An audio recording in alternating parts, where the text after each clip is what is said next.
Antes de que sigas viendo este video, necesito que te hagas una pregunta. ¿Alguna vez has sentido que estás en el lugar equivocado, en el momento equivocado, sin ningún poder para cambiar lo que te rodea? ¿Alguna vez has pensado que Dios te olvidó, que tu historia no tiene propósito, que todo lo que has vivido no tiene ningún sentido? Si alguna vez te has sentido así, entonces lo que estás a punto de escuchar es para ti. Porque hace más de 2500 años, hubo una joven que no tenía nombre conocido, ni familia poderosa, ni ejércitos que la respaldaran. Era huérfana, era extranjera, era invisible ante los ojos del mundo. Y sin embargo, Dios la colocó exactamente donde necesitaba estar, en el momento exacto en que su pueblo más la necesitaba. Su nombre era Esther. Y su historia no es solo la historia de una reina. Es la historia de cómo Dios puede tomar una vida ordinaria, colocarla en una posición extraordinaria y usarla para cambiar el destino de una nación entera. Pero lo más impactante de todo es que el nombre de Dios no aparece ni una sola vez en todo el libro de Esther, ni una sola vez. Y aún así, sus huellas están en cada página, en cada giro, en cada rescate inesperado. Como si quisiera decirnos, aunque no me veas, aquí estoy. Aunque no me escuches, estoy obrando. Acompáñame a descubrir esta historia, porque quizás tú también estás donde estás, para un momento como este. Corría el tiempo del gran rey Asuero, conocido en la historia como Jerjes el Grande, el hombre que gobernaba 127 provincias desde la India hasta Etiopía. Su poder no tenía precedente en el mundo conocido. Desde su trono en la magnífica ciudad de Susa, reinaba con autoridad absoluta, con ejércitos que hacían temblar la tierra, con riquezas que ningún rey antes de él había acumulado. Para demostrar su grandeza, Jerjes organizó un festín que duró 180 días, 6 meses completos. No era una fiesta común, era una exhibición de poder, de gloria, de dominio. Invitó a nobles, príncipes y jefes militares de todo el imperio para que contemplaran sus riquezas. Las copas eran de oro, el vino corría sin restricción, los jardines estaban decorados con mármol blanco, con cortinas de lino azul y piedras preciosas. Y cuando terminaron esos 6 meses, el rey no cerró las puertas. Al contrario, las abrió aún más. Organizó otro banquete de 7 días para todo el pueblo de Susa, desde el más grande hasta el más pequeño. Quería que todos contemplaran su gloria. Mientras tanto, la reina Vasti celebraba su propio banquete para las mujeres dentro del palacio. Pero en el 7º día, cuando el vino había nublado la razón del rey, Jerjes tomó una decisión que cambiaría el curso de la historia. En su orgullo, ordenó que trajeran a la reina Vasti ante todos sus invitados, con su corona real puesta, para que todos pudieran admirar su belleza. Vasti se negó. No sabemos exactamente por qué. Quizás fue dignidad, quizás fue valentía frente a una situación que la degradaba. Lo que sí sabemos es que su negativa fue clara y contundente. No se presentaría ante una multitud ebria a ser exhibida como un trofeo. El orgullo del rey quedó herido de muerte. Su propia reina, delante de todos sus nobles y generales, lo había desafiado públicamente. Sus consejeros se apresuraron a avivar el fuego. Uno de ellos, llamado Memucán, le advirtió: «Lo que ha hecho la reina Vasti no solo te ofende a ti, oh rey. Cuando las mujeres del imperio escuchen lo que hizo, comenzarán a despreciar a sus esposos. El desorden llegará a cada hogar del reino». Y el rey, convencido, tomó una decisión drástica. Vasti sería destronada. Se envió un decreto a cada provincia, en cada idioma, que cada hombre debía ser señor en su propia casa. Vasti desapareció de la historia oficial.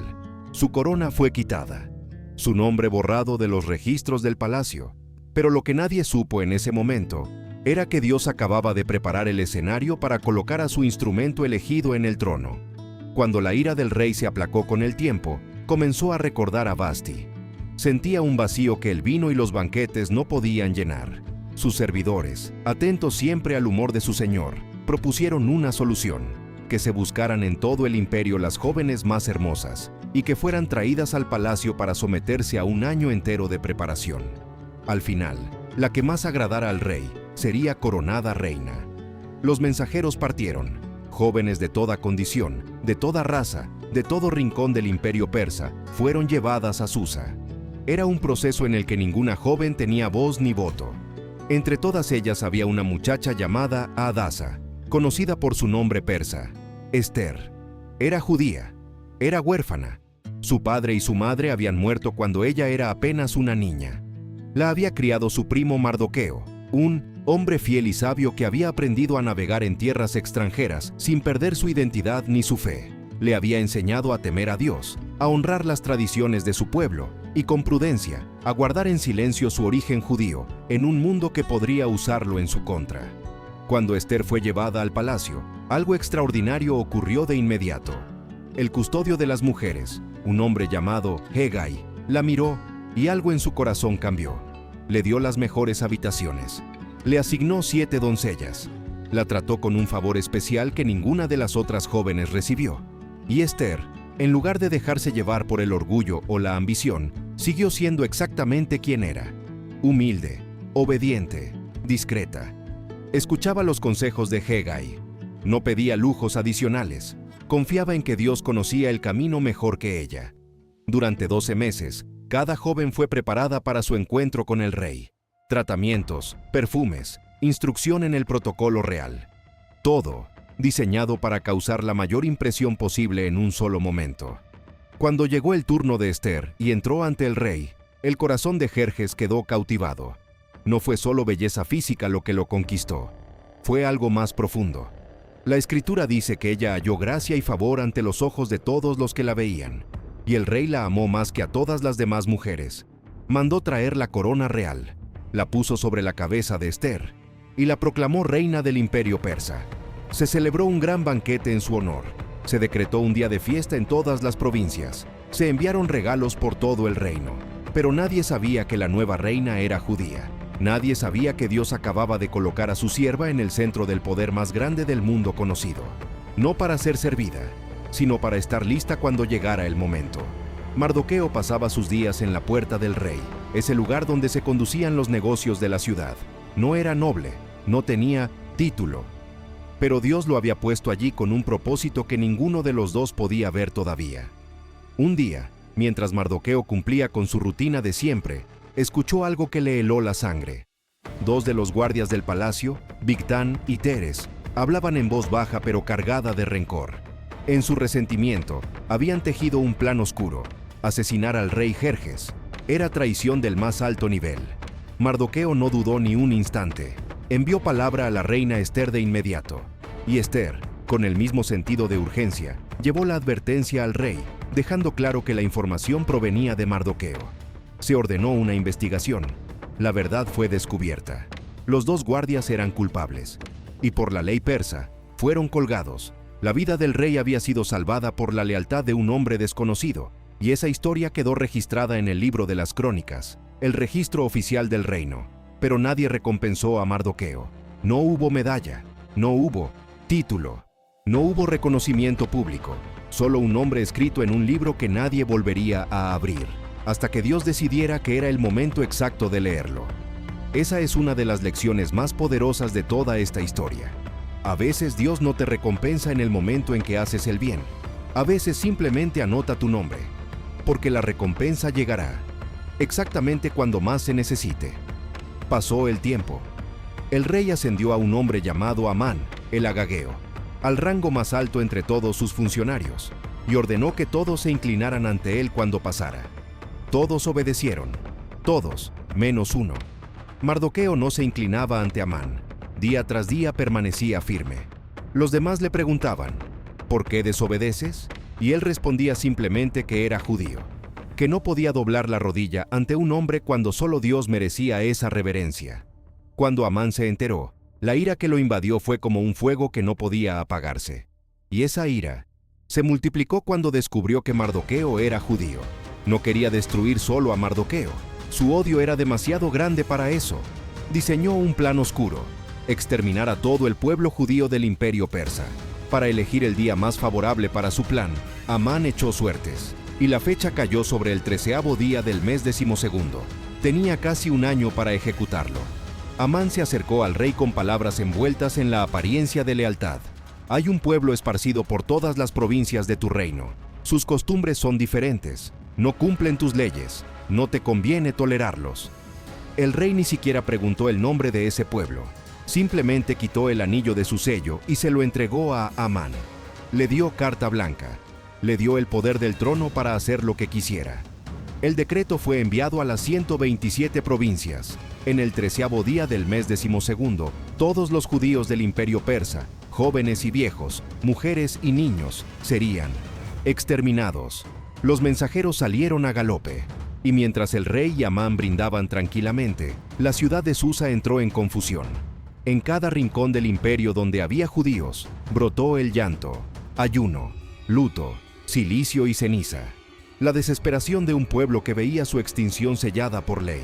Mardoqueo rasgó sus vestiduras, se vistió de saco y ceniza, salió a las calles de Susa llorando amargamente. Cuando Ester supo que su primo estaba en luto, envió un mensajero para averiguar qué pasaba. Mardoqueo le envió el texto completo del decreto, y junto con él, un mensaje que le cambiaría la vida.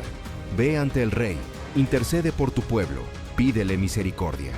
Ester sintió el peso de esas palabras, y respondió con honestidad. Todos saben que cualquier persona que entre al patio interior del rey sin ser llamada debe morir, a menos que el rey extienda su cetro de oro. Y yo no he sido llamada ante el rey en 30 días. 30 días sin que el rey la llamara. 30 días en silencio. La respuesta de Mardoqueo fue directa y sin rodeos. No pienses que porque estás en el palacio vas a escapar mejor que todos los demás judíos. Si callas en este momento, el alivio y la liberación vendrán para los judíos de algún otro lugar. Pero tú y la familia de tu padre pereceréis. Y luego, esas palabras que han resonado a través de los siglos. Y quién sabe si para una ocasión como esta has llegado a ser reina. Para una ocasión como esta, no por accidente, no por casualidad, sino porque Dios la había colocado allí, en ese palacio, en ese trono, con ese acceso, para ese momento preciso. Ester lo entendió. Algo cambió en su interior. El miedo no desapareció de golpe, pero la fe lo superó, y envió respuesta a Mardoqueo. Ve, reúne a todos los judíos de Susa, ayunad por mí. No comáis ni bebáis durante 3 días. Yo también ayunaré con mis doncellas, y así entraré ante el rey, aunque no sea conforme a la ley. Y si perezco, que perezca. Si perezco, que perezca. Esas son palabras que no salen de alguien que solo piensa en su comodidad. Son las palabras de alguien que ha decidido que hay algo más importante que su propia vida. Son las palabras de alguien que ha puesto su destino en manos de Dios. Durante 3 días, Ester ayunó, oró, buscó al Dios que no aparece con nombre en el libro, pero que está presente en cada línea. Al tercer día, se vistió con sus ropas reales y entró al patio interior del palacio. El rey estaba en su trono. La vio parada allí sin ser llamada. La ley era clara, debía morir. Pero el rey extendió su cetro de oro. ¿Qué tienes, reina Ester? ¿Cuál es tu petición? Hasta la mitad del reino se te dará. La reina respiró. La primera batalla había sido ganada. Pero Ester era sabia. No reveló de inmediato lo que necesitaba. Invitó al rey y a Amán a un banquete que había preparado. El rey aceptó encantado. Amán, al ser incluido personalmente, sintió que su estrella brillaba más que nunca. Durante el banquete, el rey volvió a preguntarle, ¿cuál es tu petición?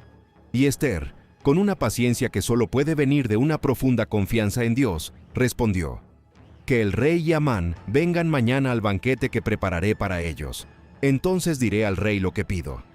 Amán salió esa noche en la cima del mundo, poderoso, favorecido, pero en el camino a su casa, cruzó por la puerta del rey, y allí estaba Mardoqueo, firme, sin inclinarse, sin moverse, y la euforia de Amán se convirtió en furia. Llegó a su casa y reunió a su esposa y a sus amigos para contarles todo su poder, sus riquezas, sus hijos, el honor que el rey le había dado, que la reina lo había invitado personalmente 2 veces. Pero todo eso, dijo, no me basta mientras vea a Mardoqueo el judío sentado a la puerta del rey. Sus amigos le dieron el consejo más oscuro posible. Manda a construir una horca de 50 codos de altura, y mañana por la mañana, pídele al rey que cuelguen a Mardoqueo en ella. La idea agradó a Amán. Mandó construirla esa misma noche, pero esa misma noche, en el palacio, algo completamente diferente estaba ocurriendo. El rey Jerjes no podía dormir. Era uno de esos insomnios que tienen nombre aunque no lo sepamos reconocer. Era la mano de Dios removiendo el corazón de un rey. Desesperado, ordenó a sus servidores que trajeran el libro de las crónicas y lo leyeran ante él. Y entre todas las páginas, la lectura llegó a ese momento. La historia de cómo Mardoqueo había descubierto la conspiración contra la vida del rey, cómo lo había denunciado, cómo había salvado al monarca de un asesinato. El rey preguntó de inmediato, ¿qué honor o dignidad se le ha dado a Mardoqueo por esto? Sus servidores respondieron, nada se ha hecho por él. Nada. Un hombre que salvó la vida del rey más poderoso del mundo, y no recibió nada. Solo un nombre en un libro, solo una línea en un registro que nadie había abierto en años, hasta esa noche, hasta el momento exacto en que Dios quería que fuera leído. El rey estaba pensando qué hacer cuando escuchó pasos en el patio exterior.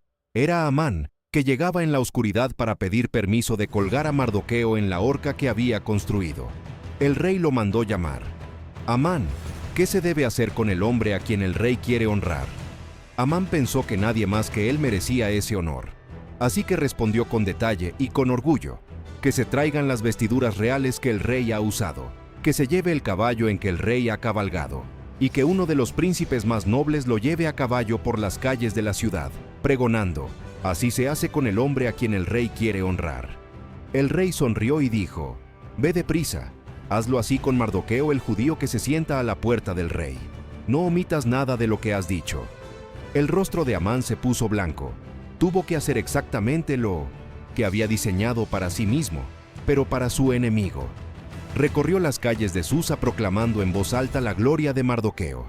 Y cuando regresó a su casa, estaba destruido. Sus amigos y su esposa le dijeron lo que debió sentirse como un presagio. Si Mardoqueo es de la descendencia de los judíos, no lo vencerás. Ciertamente caerás delante de él. Y todavía seguían hablando cuando llegaron los mensajeros del rey a llevar a Amán al segundo banquete de la reina. Con el vino servido y la atmósfera cargada de expectativa, el rey volvió a preguntar, ¿cuál es tu petición, reina Ester? Te será concedida, aunque sea la mitad del reino. Y en ese momento, Ester habló, si he hallado gracia ante tus ojos, oh rey, que se me dé mi vida como petición, y mi pueblo como demanda, porque hemos sido vendidos, yo y mi pueblo, para ser destruidos, para ser muertos y exterminados. La sala quedó en silencio. El rey se levantó abruptamente. La ira cruzó su rostro como un rayo. ¿Quién es el que se ha atrevido a hacer esto? Ester señaló. Su dedo apuntó a través de la mesa. El adversario y enemigo es este malvado Amán. El terror inundó el rostro de Amán. El rey salió al jardín, furioso. Y Amán, desesperado, cayó sobre el diván donde Ester estaba recostada, suplicando por su vida. Cuando el rey regresó y lo vio así, su ira se multiplicó. Los guardias cubrieron el rostro de Amán de inmediato. Era señal de muerte. Uno de los eunucos del rey dijo, «He aquí la horca de 50 codos de altura que Amán preparó para Mardoqueo. Quien habló en favor del rey está en casa de Amán». El rey respondió sin dudar, «Colgadlo en ella».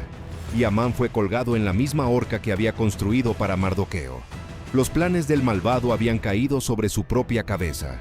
Ese mismo día, el rey dio a la reina Ester la casa de Amán y todas sus posesiones, y quitó el anillo de su sello, el mismo que había dado a Amán, y lo puso en la mano de Mardoqueo, dándole autoridad real.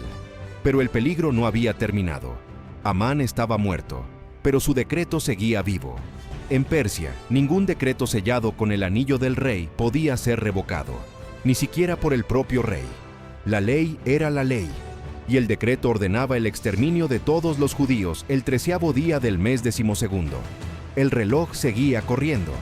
Ester se presentó ante el rey una vez más, esta vez no para pedir su propia vida, sino la vida de su pueblo. Cayó a sus pies, lloró, le suplicó que contrarrestara el mal que Amán había puesto en marcha. El rey extendió de nuevo su cetro de oro y le dijo que escribieran en su nombre lo que les pareciera bien acerca de los judíos y lo sellaran con el anillo real. Mardoqueo convocó a los escribas. Dictó en todos los idiomas del imperio un nuevo decreto. Los judíos en cada ciudad tenían derecho a reunirse y a defender sus vidas, a destruir a cualquier pueblo que los atacara, a tomar sus bienes como botín. El nuevo decreto fue sellado con el anillo del rey y enviado a galope a todas las provincias, y donde había habido luto, brotó la alegría. Donde habían corrido lágrimas, brotó la luz. Los judíos de cada ciudad comenzaron a celebrar, a festejar, a llenarse de esperanza, Llegó el día señalado, el 13º día del mes 12º, el día que Amán había elegido con sus suertes para ser el día de la extinción del pueblo judío. Ese día, los judíos se levantaron en todas las ciudades del imperio y defendieron sus vidas. En Susa, 500 hombres fueron vencidos, incluyendo los 10 hijos de Amán. A través de todo el imperio, 75,000 enemigos cayeron, y los judíos no tomaron botín, porque esta no era una guerra por avaricia, era un día de justicia, era una guerra por sobrevivencia. Cuando la batalla terminó, el pueblo descansó, y ese descanso fue diferente a todos los descansos anteriores. Era el descanso de quien ha visto la mano de Dios moverse cuando parecía que todo estaba perdido. Para que ninguna generación olvidara jamás lo que Dios había hecho, Mardoqueo y Esther proclamaron una fiesta anual. La llamaron Purim, en memoria de las suertes que Amán había echado para destruirlos.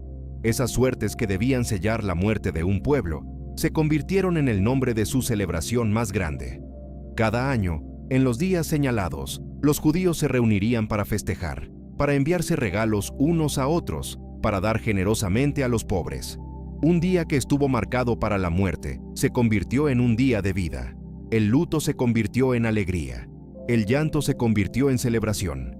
Mardoqueo fue honrado en todo el reino, vestido con ropas reales de azul y blanco, segundo solo después del rey. Pero lo que lo hizo grande no fue su posición ni su poder, fue su corazón. Buscaba el bien de su pueblo y hablaba paz a todos. Y Esther, la huérfana, la extranjera, la que no tenía nombre ni familia que la respaldara, se convirtió en la reina que salvó a una nación entera. Y el nombre de Dios no aparece ni una sola vez en todo el libro de Esther. Y sin embargo, está en cada página. En el insomnio de un rey, en el favor de un custodio, en el recuerdo de un hombre olvidado en un libro, en la valentía de una joven que decidió que si perecía, que pereciera. Sus huellas están en cada giro inesperado, en cada coincidencia que no era coincidencia, en cada detalle que parecía pequeño pero que cambió todo. Lo que fue diseñado para destrucción, Dios lo convirtió en salvación. Lo que Amán echó como suerte de muerte, se convirtió en la fiesta de la vida. Y eso nos dice algo que necesitamos escuchar hoy. Dios no siempre actúa de la manera que esperamos. No siempre aparece con señales visibles. Muchas veces actúa en silencio, en los detalles pequeños que solo después, mirando atrás, podemos reconocer como sus huellas, en el trabajo silencioso de una persona que no recibe reconocimiento inmediato, en la puerta que se cierra y que resulta ser el camino hacia algo mejor, en el momento de crisis que nos empuja hacia el propósito para el que fuimos creados, en el nombre que alguien anotó en un libro hace años, esperando el momento exacto de ser leído. Tú, que estás viendo esto hoy, no estás aquí por accidente. Cada cosa que has vivido, cada pérdida, cada dificultad, cada puerta que se cerró, cada momento en que sentiste que eras invisible, todo eso ha estado siendo usado. Todo eso ha sido parte del proceso de posicionarte para algo que todavía quizás no puedes ver. Quizás tú también estás donde estás para un momento como este. No visto por los hombres, pero completamente visto por Dios. No reconocido por el mundo, pero registrado en los libros del cielo. No recompensado todavía por el bien que has hecho en silencio, pero la recompensa viene. Llega exactamente cuando más se necesita, como el insomnio de un rey que lo llevó a abrir un libro, como el nombre de un hombre fiel que llevaba años escrito en una página que nadie había leído. El Dios que cambió el destino de toda una nación a través de una joven huérfana sin nombre, sin familia y sin poder visible. Ese mismo Dios sigue escribiendo historias de redención hoy. Y la tuya podría ser la próxima. Antes de cerrar este video, me gustaría pedirte algo. Si esta historia tocó tu corazón hoy, si algo de lo que escuchaste resonó con lo que estás viviendo, escríbemelo en los comentarios. No me importa si es una frase, si es una oración, si es una confesión larga o corta. Cuéntame qué parte de la historia te habló más. Cuéntame si hay algo en tu vida donde sientes que Dios te está posicionando para un momento como este. Me encantaría leer tu historia. Y si crees que alguien más necesita escuchar esto hoy, comparte este video. No lo pienses mucho. A veces una historia llega a nuestras manos no solo para nosotros, sino para alguien que está esperando una palabra de esperanza. Alguien en tu familia, en tu grupo de amigos, en tus contactos, podría estar atravesando exactamente lo que esta historia habla. Sé el Mardoqueo de alguien hoy. Sé quien lleva la palabra correcta en el momento correcto. Comparte este video y que sea de bendición para alguien más. Que Dios te bendiga y hasta la próxima.